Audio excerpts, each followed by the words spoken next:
바랍니다. 예배 후 3일 동안도 평안하셨습니까? 오늘 이 수요 예배에도 여러분 만나서 반갑습니다. 서로 인사하십시다. 만나서 반갑습니다. 잘 오셨습니다. 은혜 많이 받으세요. 감고사축 감사합니다. 고맙습니다. 사랑합니다. 축복합니다. 오늘도 이 예배에 참석하신 여러분 모두에게 하나님의 크신 은혜가 말씀으로 임하시기를 바랍니다. 또 여의치 못해서 비대면 영상으로 예배하시는 분들 가운데도 하나님의 크신 은혜가 함께 하시기를 축복합니다. 마태복음을 계속해서 설교하고 있습니다. 오늘 말씀의 주제는 이제 마태복음 24장으로 이미 넘어갔죠. 말세의 징조 첫 번째 시간입니다. 그래서 이 마태복음 24장은 종말장이다 그렇게 얘기합니다. 종말장. 예수님이 오실 재림의 때 종말 세상의 마지막 말세 때는 어떤 일들이 일어나는가 하는 것을 말씀하는 그런 부분입니다. 이 세상에는 정확하게 두 가지 종말이 있습니다. 첫째는 개인적인 종말, 뭘까요? 죽음입니다. 개인적으로 다 시간의 차가 있지만 죽는 것, 그게 종말입니다.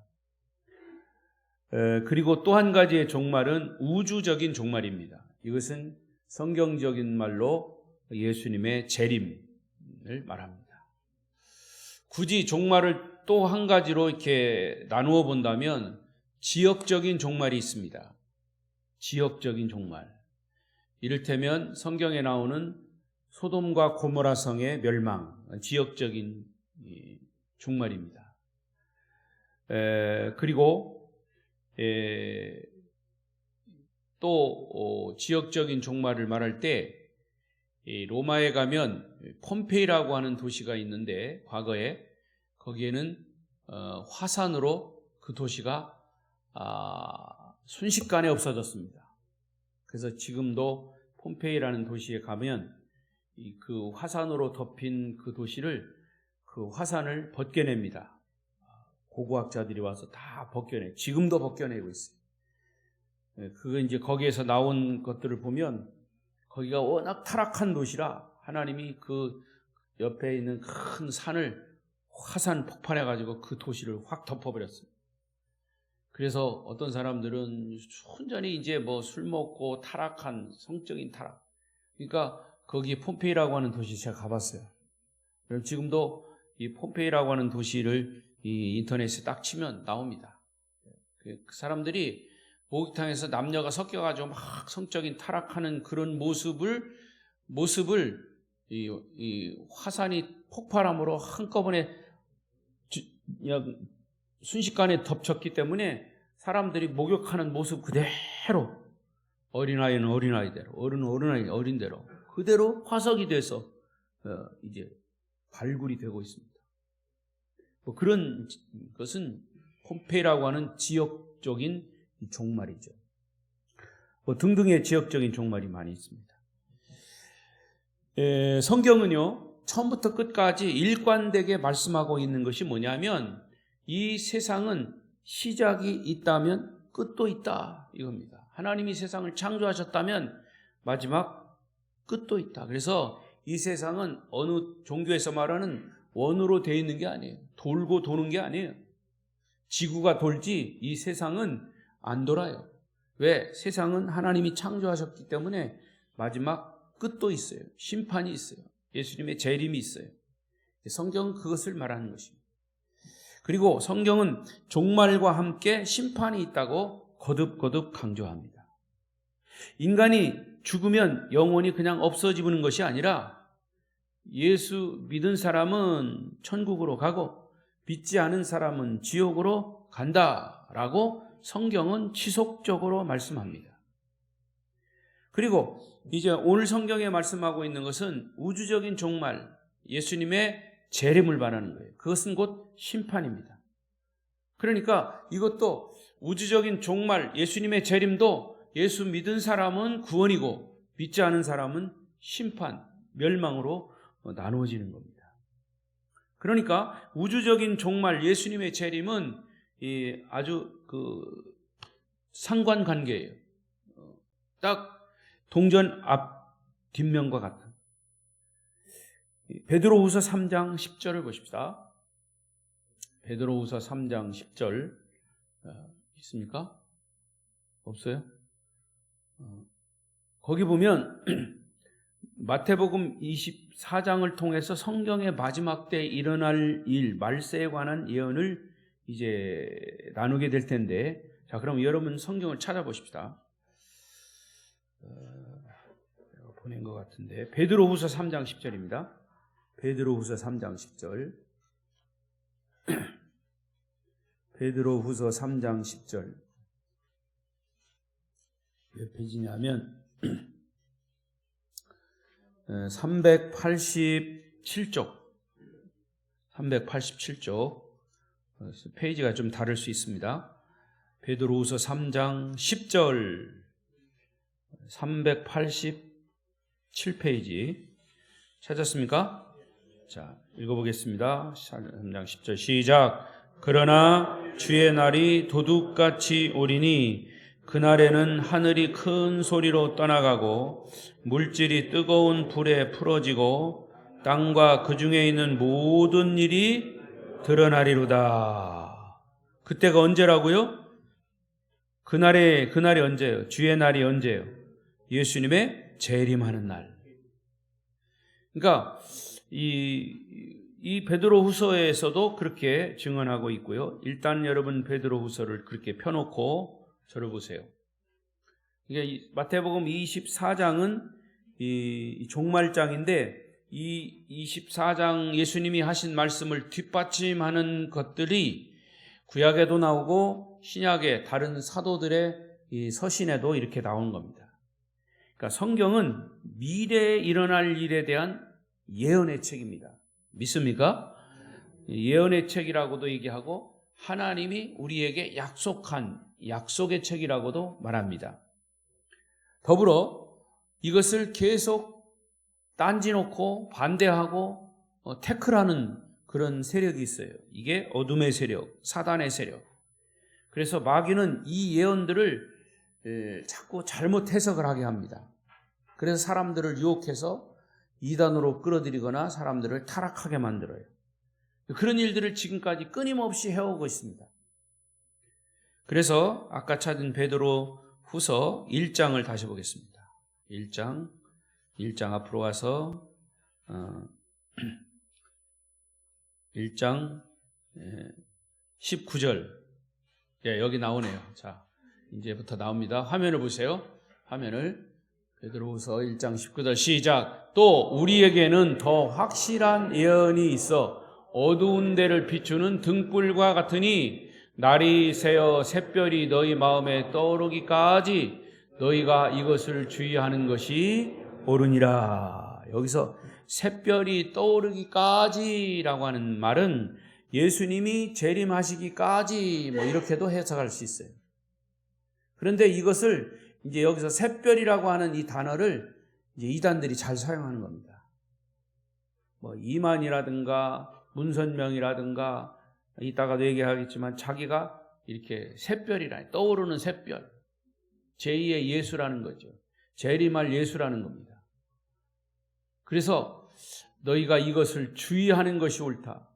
예수님이 우리에게 재림하기까지 이것들을 주의하라는 거예요. 사탄을 주의하라는 거예요.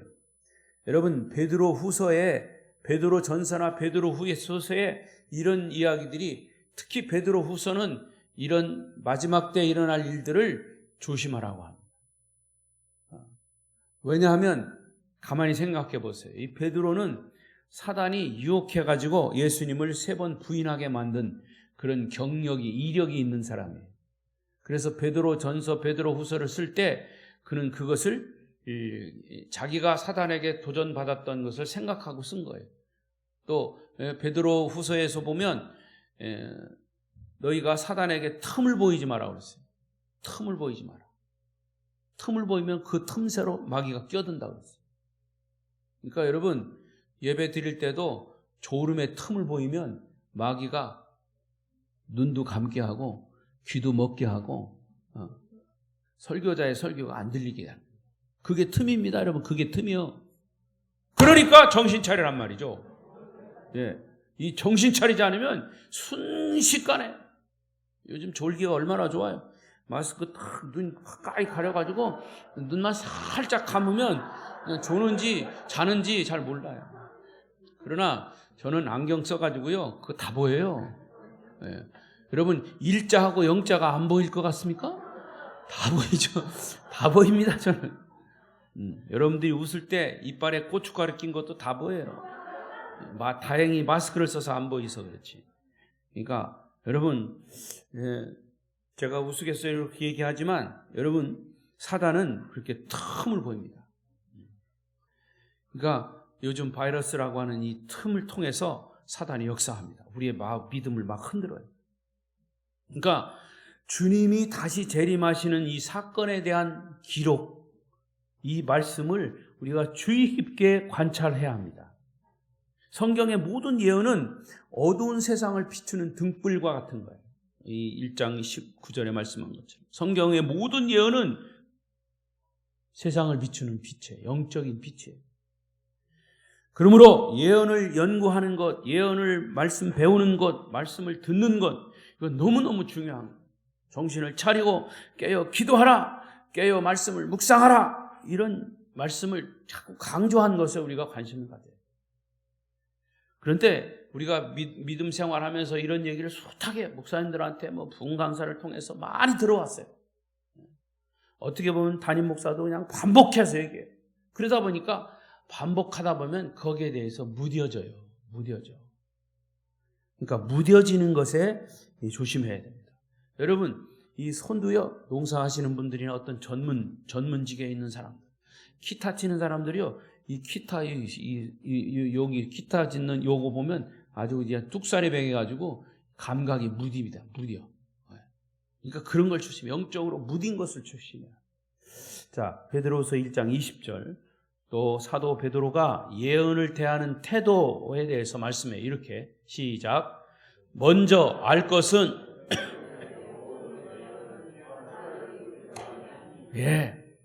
성경의 모든 예언은 사사로이 풀 것이 아니다 그랬어요.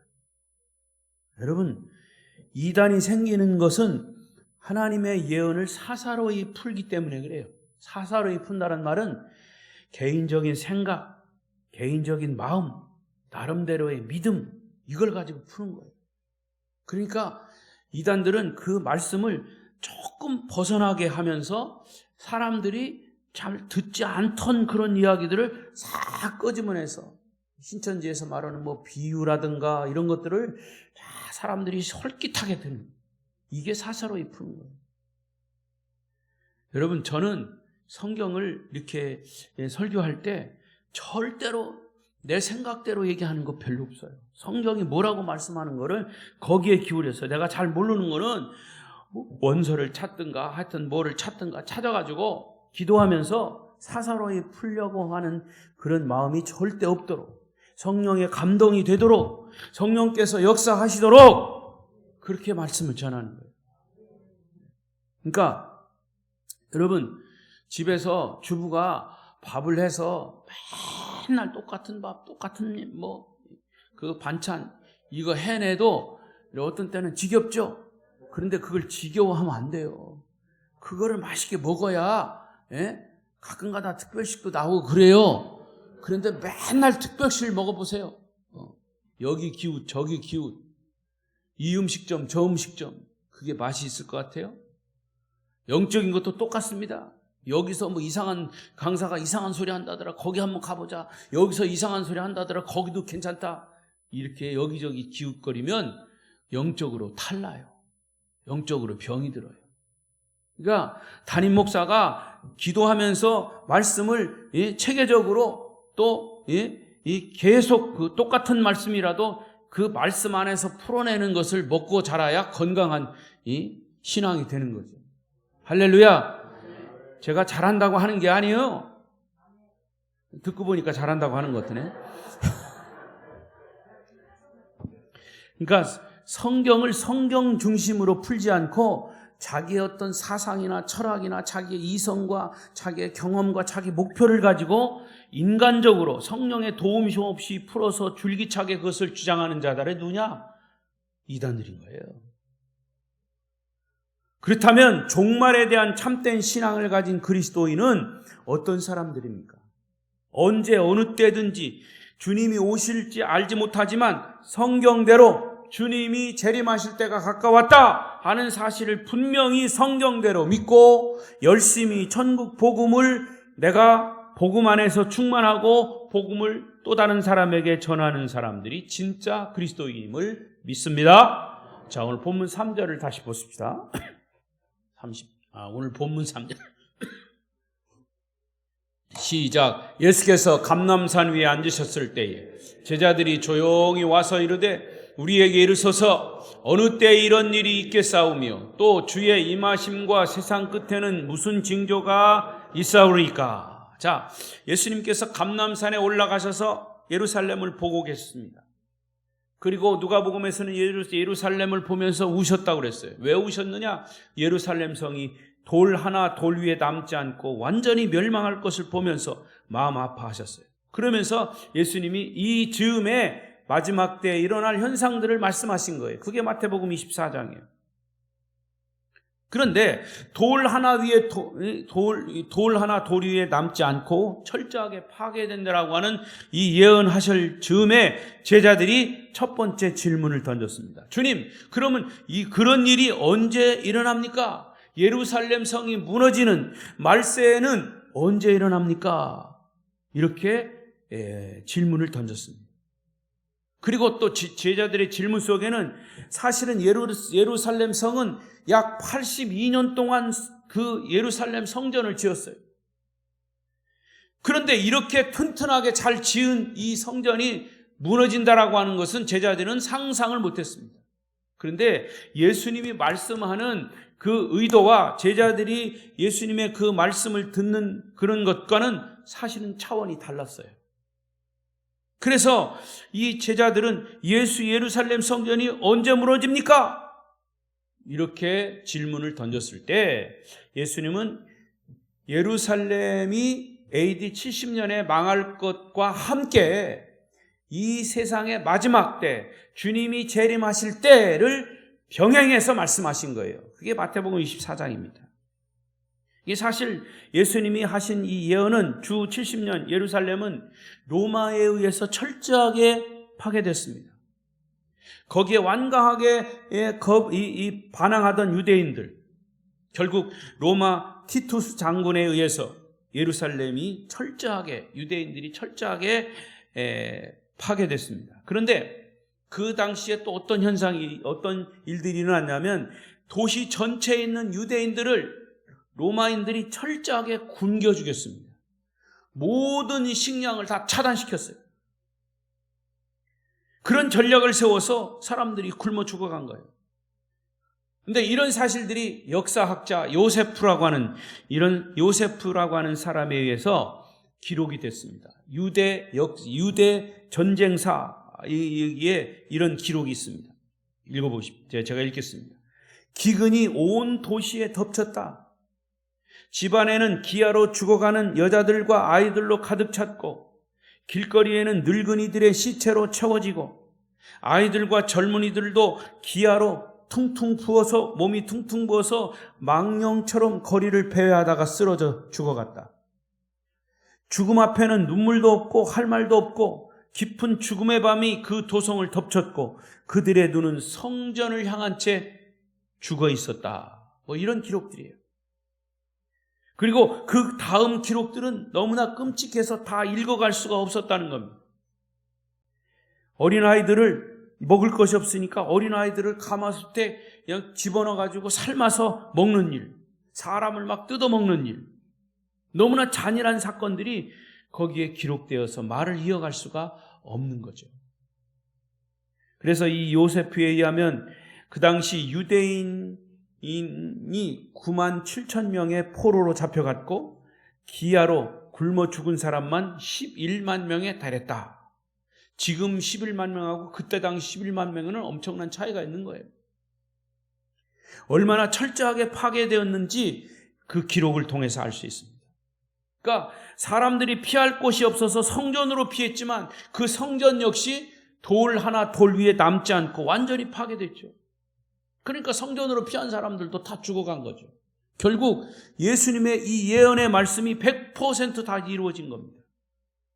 자, 이 말은 예수님이 성경에 기록한 이 말씀, 예언의 말씀은 과거에도 이루어졌고 현재에도 이루어지고 있고 앞으로도 이루어질 것이다 라고 하는 사실을 증거로 보여주는 겁니다.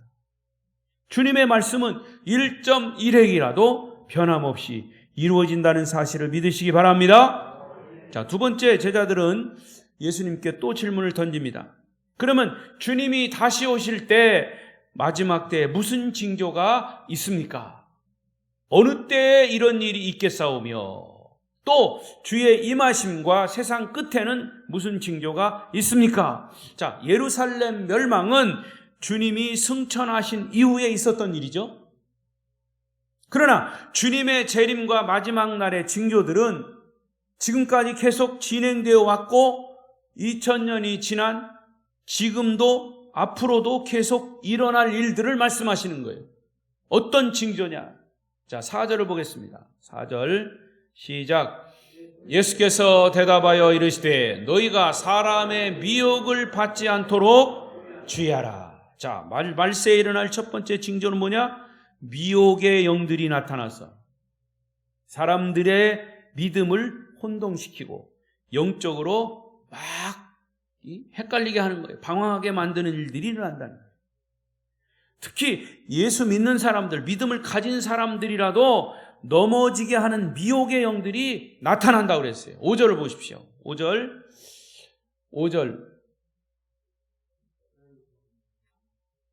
없어요? 오늘 본문 5절 그럼 우리가 봐요. 자, 마태복음 24장 여러분 찾았습니까? 5절 시작. 많은 사람이 내 이름으로 와서 이르되 나는 그리스도라 하여 많은 사람을 미혹하리라. 그래요, 이거예요. 어떻게 미혹의 영들이 나타난다고요? 내 이름으로, 예수의 이름으로 와서 나는 그리스도라 하여 많은 사람을 미혹한다. 자칭 그리스도라 하는 사람들이 언제부터 있었냐? 예수님이 승천하신 이후에 그때부터 있었어요. 초대교회 때부터 내가 그리스도다 하는 사람이 많았어요. 전 세계적으로 그런 사람들이 지금도 있어요. 통계에 의하면 제가 언젠가도 말씀드렸지만 자칭 그리스도라 하는 사람이 다른 나라보다 우리 한국에 특히 많다고 해요. 한 20여 명 된다고 해요. 그 20여 명 중에 자칭 그리스도라고 하는 사람 중에 절대로 죽지 않고 죽어도 자기는 부활한다는 사람들. 근데 반 이상은 죽어갔는데 아직도 부활 안 했어요. 그럼 뭐예요? 그들은 가짜는 거죠. 대표적인 사람이 그 전도관을 세웠던 누굽니까? 박태선. 또 통일교를 세웠던 문선명. 그리고 아직도 죽지 않은 이 신천지 이만희. 이런 사람들은 자기가 그리스도라고 말하면서 자기는 죽지 않는다는 거예요. 그러면서 죽어도 부활한다는 거죠. 여러분, 더 충격적인 거는 그 사람의 말을 듣고 따르는 사람들이 수십만 명이라는 거죠. 수십만 명. 여기도 보니까 여기 통일교도 있고 뭐 있더라고. 그 교인들도 있을 거 아니에요.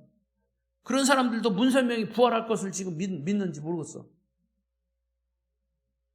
이만희 이 신천지를 믿고 따라가는 사람, 그 신천지를 또 따라간 사람들은요, 신학교를 졸업한 목사들 있고 전도사도 있고요, 뭐 장로, 권사는 뭐 그냥 허벌나게 많고. 이게 참 여러분 영적으로 정신 차리지 않으면요 언제라도. 근데 말은 우리가 이렇게 하지만 그 사람들에게 딱 걸려들으면 거기에서 못 빠져나와요. 사람이라는 게. 뭐 여러분 북한 사람들 보세요. 북한에서 막 교육받고 남한에 내려온 사람 중에서 어떤, 제가 영화를 언뜻 봤나? 유튜브에서 봤나? 영화를 보니까 간첩으로 내려온 사람이 나만을 보고 이렇게 차를 타고 가는데 눈을 감면 돼. 눈을 감면 돼. 난 눈을 안 뜬다고. 왜 안 뜨냐고 그러니까 자기가 본대로 얘기할 것 같아서 눈 안. 여러분 본대로 얘기 안 할 것 같아요? 그 사람이 뭐 여기 와서 그냥 봉사로 다닐 것 같아요? 그러니까 그 사람들은 철저하게 그렇게 나만 이렇게 못 살고, 지금은 이제 뭐 인터넷이 있으니까 그 말을 믿지도 않겠지만은 과거에는 그렇게 교육받고 사상적으로 아주 그냥 인이 백인 사람들은 그걸 철저하게 믿는 거예요. 이게 바로 이단 사상이에요. 공산주의 사상. 근데 놀랍게도요, 이런 현상들이 말세의 징조다 그런 거예요. 그런 것이 말세라고 하는 사실을 증명하는 것이다. 놀라운 말씀 아니에요? 성경에서 그렇게 말씀하고 있는 거예요. 그러니까 이단은요, 안 믿는 사람들을 유혹하기보다 예수 믿는 사람들을 집요하게 유혹합니다. 그래야 그 사람들이, 예수 믿는 사람들이 자기들에게 오면 이거 봐라, 진리가 바로 우리에게 있다, 이것이 증명된다는 거죠. 저는 이 시간 여러분들에게 정말 엄숙한 마음으로 다시 한번 질문합니다. 여러분이 받은 구원이 정말 예수 그리스도로 말미암은 구원임을 확신합니까? 어떤 고난이 오고 유혹이 와도 흔들리지 않을 수 있는 그런 구원입니까? 그렇다면 여러분 혼자 만족하는 구원이 아니라 예수 그리스도를 전하지 않고서는 견딜 수 없는 그런 불타는 마음이 생기는 구원이어야 합니다. 그래서 우리가 가짜 구원받은 자라면 그것이 가짜일 수밖에 없어요. 그러나 진짜 구원받은 자라면 그것을 다른 사람에게 복음을 전해야 할 이유가 바로 거기 있는 거죠. 자, 또 하나, 두 번째, 말세에 일어날 두 번째 징조는 본문 6절이에요. 6절 시작. 난리와 난리 소문을 듣겠으나 너희는 삼가 두려워하지 말라. 이런 일이 있어야 하되 아직 끝은 아닌지라. 말세의 징조는 난리와 전쟁의 소문들이. 근데 이게 소문으로만 아니라 실제 난리와 전쟁이 지금 일어나고 있어요. 자, 7절 다시 보세요. 7절. 난리와 난리 소문. 7절. 민족이 민족을, 나라가 나라를 대적하여 일어나겠고 곳곳에 기근과 지진이 있으리니. 민족이 민족, 나라가 나라를 대적하여 전쟁이 일어난다고 그랬어요. 지금 일어나고 있잖아요. 과거에도 계속 일어나고 있었어요. 전쟁이 끝나고 이제 좀 평화롭다 생각하면 또 어디선가 전쟁이 터져요. 여러분, 사실 우리나라도 지금 전쟁 중이에요. 전면전은 아니지만 사실은 북한하고 같은 민족으로서 적대 관계에 있는 거예요. 적대 관계에. 이게 전쟁 중입니다. 또 이 러시아는 지금도 계속 우크라이나를 공격하고 무고한 이 인명과 재산의 피해를 가하고 있습니다. 그런 일들을 보면서 여러분들은 이 성경에 근거해서 지금이 마지막 때구나, 저런 전쟁이 일어나는 것은 마지막 때의 말세의 징조구나 하는 것을 깨달아야 한다는 것입니다. 그럼 우리가 할 수 있는 건 뭐예요? 우리가 할 수 있는 것은 준비하는 거예요. 영적으로 정신 차리고 깨어서 기도하는 거예요. 정신 차리고 깨어 기도할 때라고 그랬어요. 성경의 예언이 이루어지고 있는 이 현실 세계 그 중심에 우리가 지금 살고 있습니다. 말세에는 심각한 기근이 있을 것이다. 그랬죠? 곳곳에 기근이 일어나겠고. 여러분, 아시아 인구 현재 7억 가운데 사람들이 기아에 허덕이고 있습니다. 아시아 인구가 7억이 아니라 중국만 해도 10억이니까 이 아시아 인구 통틀어서 7억이 굶주림에 시달리고 있다는 거예요. 여러분, 그런 실감이 안 나죠? 예? 제가 오래전에 인도를 가봤어요. 스리랑카도 가봤어요. 인도도 거대한 나라예요. 8억 가까이 있는 나라인데 인구들인데 정말 못 살아요. 만약에 지금도 그들에게 어떤 구제를 하지 않으면 4억이 금방 굶어 죽는다는 거예요. 4억이. 방글라데시, 스리랑카, 또 인도에 가본 사람들, 그들은 사람 사는 것이 아니라 짐승처럼 살고 있다는 거예요. 아프리카는 말할 것도 없이 아직도 기근에 시달리고 있지.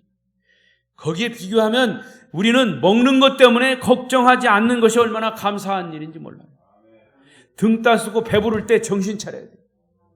기근에 시달리는 사람들을 생각하면 우리가 지금 사순절 기간 동안 한 끼 금식하고 그들을 조금이나 돕는 것이 바로 우리의 역할입니다. 그리고 또 곳곳에 지진이 끊이지 않고 있습니다. 역시 말세 현상입니다. 얼마 전에 또 일본에서 지진이 났어요. 일본의 지진이 계속 나는 것은 우리나라 한국에도 영향을 끼치는 거 여러분 알고 있잖아요.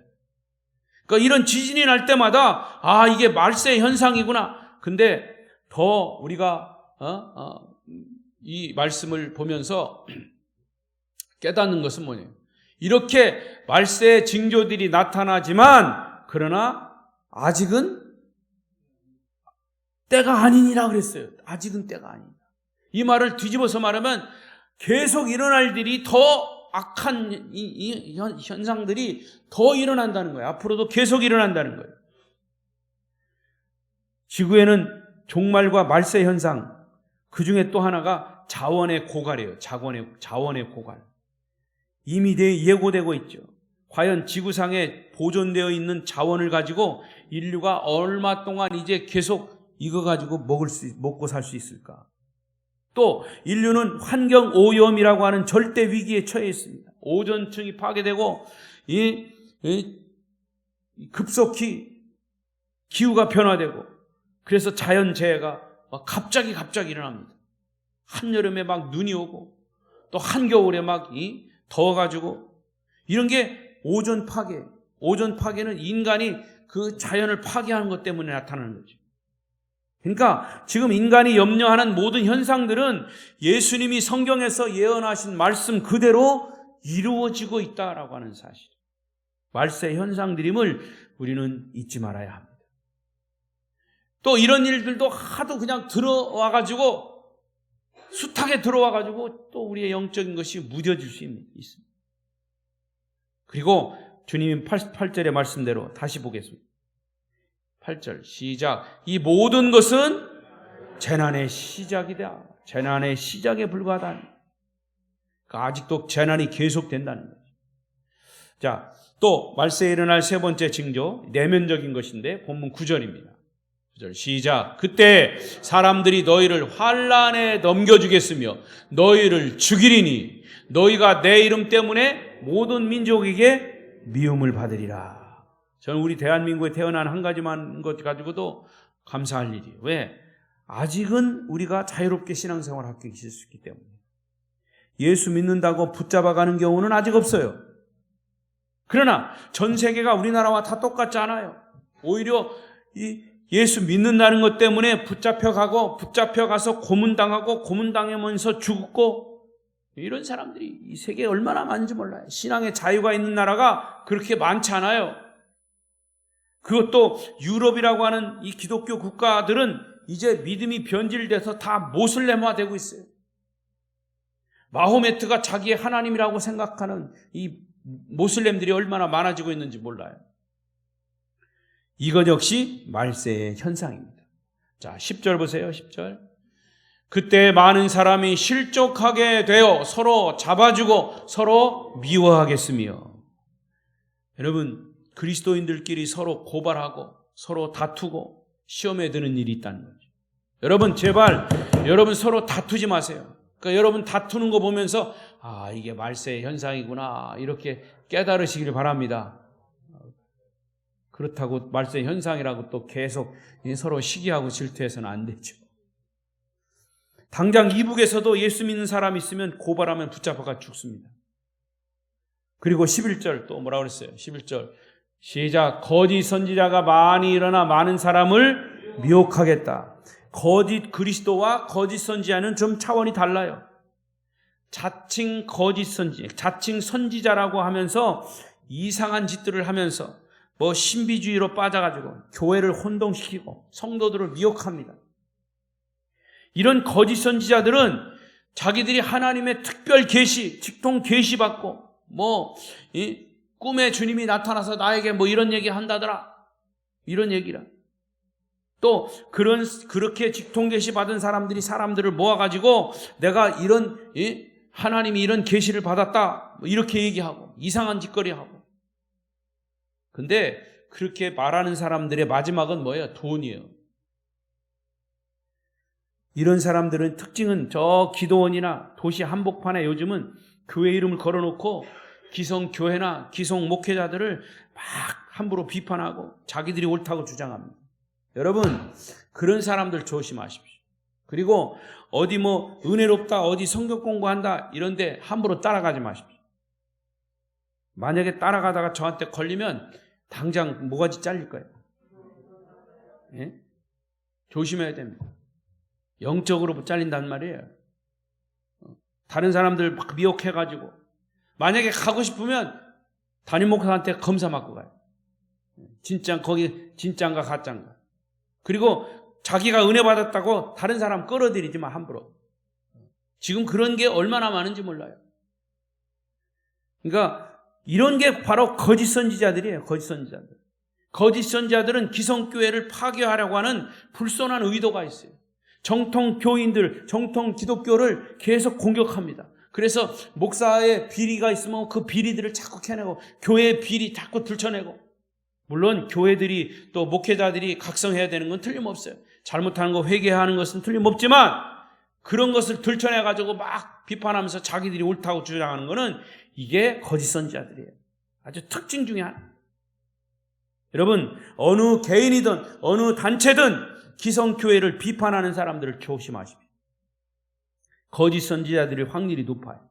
저와 여러분들은 건전한 교단에 건전한 교회 성도들을 그리고 여러분들 스스로가 교회를 보호할 책임이 있는 거예요. 할렐루야! 누가 뭐라 해도 우리는 기독교 대한 성결교회, 한국 정통한 기독교회, 기독교 단체, 누가 뭐라고 해도 우리는 이단도 아니고 누가 뭐라고 해도 바른 복음을 전하는 그런 교회임을 우리 스스로가 지켜가요. 만약에 우리 스스로가 그것을 지키지 않으면 나도 거기에 거짓된 자로 편협되어 있는 거나 똑같은 거예요. 물론 그런 사람은 없겠지만 내가 이 교회를 다니면서 아름다운 교회를 다니면서 아름다운 교회를 비판하고 다니는 사람 누워 침 뱉기예요. 비판하고 싶으면 아름다운 교회를 떠나서 거기 가고 싶은 데로 가서 하세요. 교회를 망가뜨리는 것은 바로 그런 사람들이에요. 여러분, 가정이 왜 무너집니까? 나가서 자기 아버지, 어머니 욕하고 또 자기 자식들을 막 욕하고 그 가정이 파괴되는 중요한 요소예요. 적은 어디에 있습니까? 항상 내부에 있는 거예요. 교회의 적은 내부에 있어요. 내부에 누가 사탄이 악한 마귀가 틈을 가지고 교회를 무너뜨리게 하는 거예요. 정신 차리지 않으면 이 마지막 때 현상이 우리 교회에도 일어날 수 있어요. 그러니까 우리가 깨달아야 합니다. 또 마지막에 일어날 말세에 일어날 네 번째 징조 12절 13절 시작. 불법이 성함으로 많은 사람의 사랑이 식어지리라. 13절. 그러나 끝까지 견디는 자는 구원을 얻으리라. 할렐루야. 이런 거짓 그리스도나 거짓 선지자가 나타나는 것 자체가 이상한 현상이지요. 사실은 그런 것 자체가 불법이에요. 성경이 법이라면 이 거짓 그리스도나 거짓 선지자는 영적으로 불법을 행하는 자들이에요. 더 나아가서 사람들 서로의 사랑이 식어진다 그랬어요. 여러분, 그 전에 우리가 살기 어려웠어도 그때는 이웃 간에 정은 있었어요. 근데 지금은 정은커녕 사랑 없어요. 관심조차 없어요. 이웃에 누가 사는지도 몰라요. 이게 말세 현상들이에요. 13절 말씀처럼 따라서 이런 말세의 징조가 일어날수록 우리 그리스도인들은 믿음이 흔들리지 말고 굳게 서서 끝까지 복음으로 충만해서 인내하며 구원을 완성해야 할 줄로 믿습니다. 구원을 얻어야 할 줄로 믿습니다. 그러면 우리가 어떻게 이 말세의 구원을 이루며 견디며 살아갈 수 있느냐? 그것은 오직 복음으로. 따라서 오직 복음으로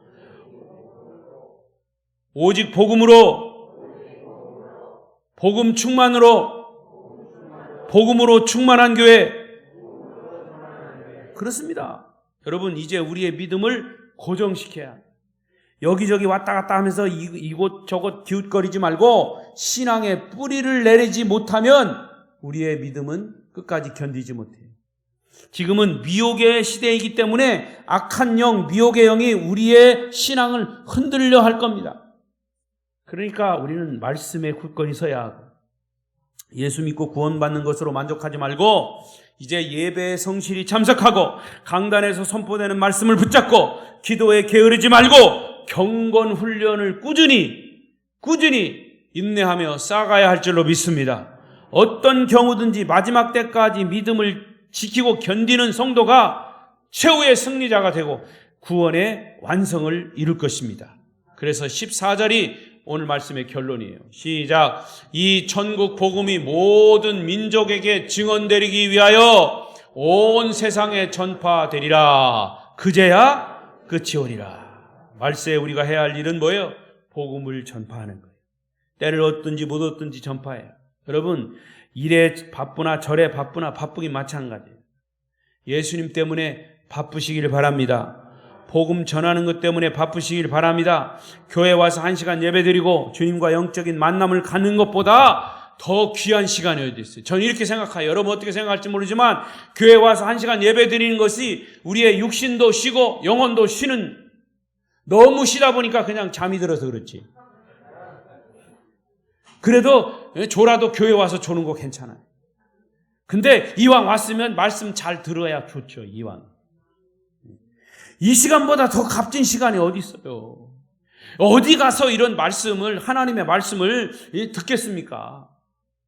물론 장로교에서도 말씀하고 침례교에서도 말씀하고 다 성결교에서도 말씀하겠지만, 그러나 여러분이 속한 이 우리 교회에 와서 이 말씀 듣는 것은 여기밖에 없어요. 어디가, 요즘은 따로 성경 공부도 못해요. 코로나 때문에.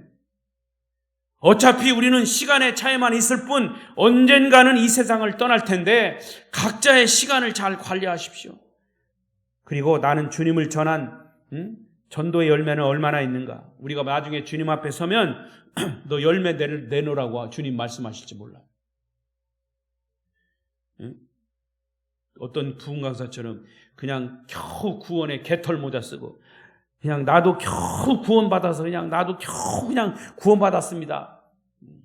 물론 부끄러운 구원도 구원이지만, 지옥 가는 것보다 낫지만, 그래도 저는요, 그래도 내가 전도해서요, 열매 맺은 사람이 있습니다. 근데 느닷없이 얼굴이 시커먼 사람이 나타났어요. 저 아름다운 교회 저 성도 때문에 제가 전도받았습니다. 여러분이 낸 선교비 때문에 그 사람이 전도받아가지고 왔다.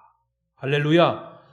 만들어낸 얘기가 아니에요, 여러분. 그러니까 우리가 전도 선교 열심히 해야 되는, 나는 못 가지만 내가 보내는 선교사, 내가 보내는 선교비 작은 것이라 할지라도 그것으로 인해서 우리가 구원받을 수 있어요. 그러니까 여러분 그거라도 전도의 열매를 맺어야 될 거 아니에요? 할렐루야. 과거에는 어떻게 했는지 몰라요. 우리 장로님들, 장로 안수 받을 때 10명 이상 전도해야 장로 자격 주겠다 그랬어요? 10명 이상 정도해야 권사 자격 주겠다. 그러면 권사 될 사람 한 사람도 없을라나? 아이고, 권사 되기 잘했네. 여러분, 무슨 얘기냐면 우리가 마지막 때에 복음 전파의 열매를 맺어야 합니다. 땅의 것만 생각하지 말고 하늘의 복음을 생각하고 우리가 할 수 있는 영역 안에서 최선을 다함으로 주님께 인정받는 그런 우리 아름다운 교회 성도들 되시기를 축원합니다. 기도하십시다.